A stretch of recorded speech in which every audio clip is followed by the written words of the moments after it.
नमस्कार मु देवाशीष आज पुणी थरे एक सुंदर कहानी आपणक पई। एई कहानीटी हेउची गौतम बुद्ध आउ तांको शिष्यंकर। थरे गौतम बुद्ध निज शिष्य मानक सहित कौनसी एक दूर जगह को जाउथिले। ग्रीष्म दिन होइथाए, बहुत खरारे भारी क्लांत लागुथाए। सेठी रास्ता कड़े एक बरगछ मूल टिके विश्राम नेबा पई बसी पड़िछंती। प्रबल शोष मध्य हेउथाए। से निज शिष्य को कहते, बाबू जाओ तो एटी पाखरे कौटी पानी थिबो टिके नहीं आसीबो, भारी शोष लागुछि। शिष्य जाइचंती पानी आनिबा पई।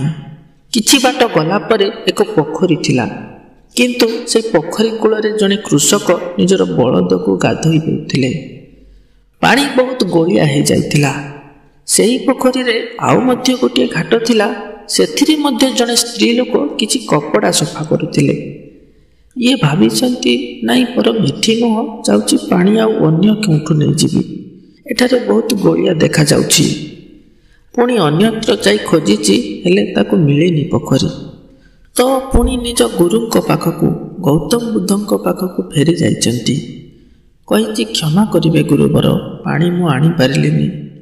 जदिओ गोटे पोखरी मिलिथिला, मात्र पानी सेठारे एते गोलिया थिला कि मु से पानी को न आनी फेरी आसिली।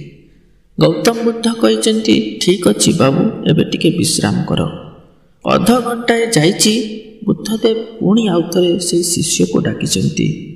कहते, बाबू एथरक जाओ आउ से पोखरी पानी भर्ती करिकी नहीं आस। शिष्य आउ किछि न कहिकी निज गुरुंक वाक्य आउ थरे जाइचंती से पानी आनिबाकू। मात्र एबे जाइकी देखिचंती पानी संपूर्ण निर्मल हो जाइची। जलरे जेते सब मैला थिला तले बसी जाइची। ये कलसी रे पानी भर्ती करचंती आउ निज गुरुंक पाखकु फेरी आसीचंती। कहिचंती, गुरुवर एबे तो पानी संपूर्ण निर्मल थिला, मु नै कि आसिली। गुरु कहिचंती, तमे एथिरु कोन शिक्षा पाइलो? पिलाटी किछि बुझी पारु नथिले। बुद्ध कहिचंती, बाबू से पोखरी जेमिति गोलिया होइथिला, तेबे तमे कोन करिवो किछि उपाय पाउ नथिलो, पानी आनी पारि नथिलो। ठीक सेमिति आम जीवन रे मध्य घटी थाए। बेले बेले आमे कौनसी कार्य को सिद्ध करबा पई एते व्यतिग्रस्त हो जाइथाउ, कोन करिवो किछि बुझी पारि न थाउ। सबु प्रकार चेष्टा आरंभ कर देइथाउ, समस्त शॉर्टकट आपणे थाउ, किंतु आमे गोटे जिनिस प्रति ध्यान देइ न थाउ कि एही समय रे हमर ब्रेन, हमर मस्तिष्क चंचल हो जाई थाए।